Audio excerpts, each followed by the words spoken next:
Hi everyone, Tina Killerin here. Thanks for joining me for episode number 6 on our Short on Time Tips series.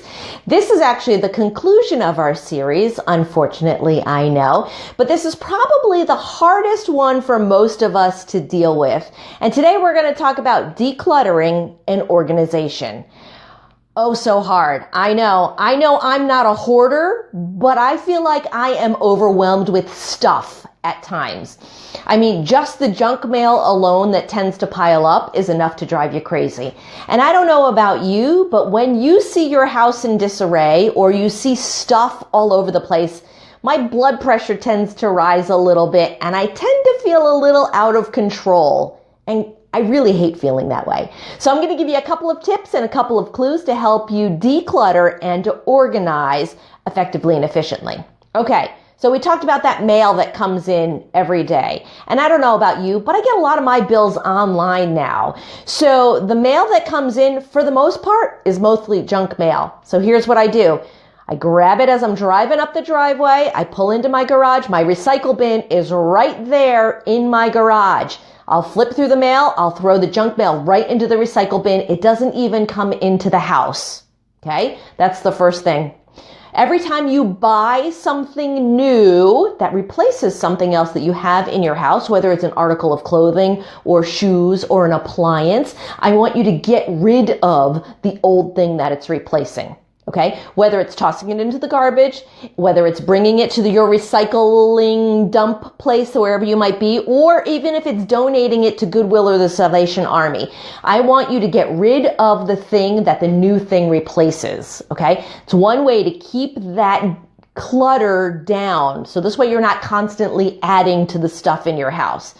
Remember, when you're going through things in your house, I want you to touch it just once. Right? So let's go back to that junk mail. If I grab the mail out of the mailbox, I bring it into the house, it's going to sit in my kitchen. And then we're going to move it around the kitchen based on what I'm cleaning at that particular point in time. And then eventually, as it piles up, I'm going to go ahead and recycle part of it. That makes no sense. Touch everything once. We only want to touch it once. The more often you touch it, you're wasting time. Got to be efficient. Need to be efficient with our time. Okay. Organization though, too.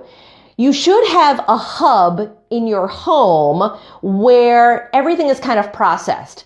All the kids come home with their homework, the forms that come home from school, the various permission slips, the mail that actually does need to get dealt with if you have bills that do come in the mail, things like that. I want you to have an organizational hub. What else you're going to put in your organizational hub is your family calendar. Where does everybody have to be at a particular day, at a particular time? Everything should go on your hub. So whether it's a place in the kitchen or if it's a place in an office or a spare bedroom, that's where all your mail is going to go. That's where your calendar goes. I happen to have a cork board there too. So this way, as things come home or there's important papers that I know that I need to keep track of, it gets stuck to my cork board. This way, I'm not shuffling around looking for things. Where did I put that form? I know if it was something important, it's stuck on my cork board, which is found in my kitchen. It also has my calendar in there, so this way we know everybody's schedule and where everybody has to be on certain days at certain times. So make sure that you're utilizing an organizational hub for your family. This way somebody can't say, I don't know where this is, or what day do we have that? Everything is in the hub and everybody has access to the hub.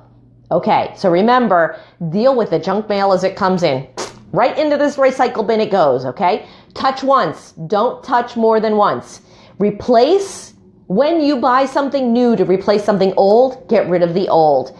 And maintain that organizational hub, that hub for your family where everything goes and everything sits, so this way it's easy to find. But again, don't keep the junk. The junk has got to go immediately. All right, so I hope that you found this series helpful, our Short on Time Tips series. Now again, I know whenever we do something new, change is always hard. I get it.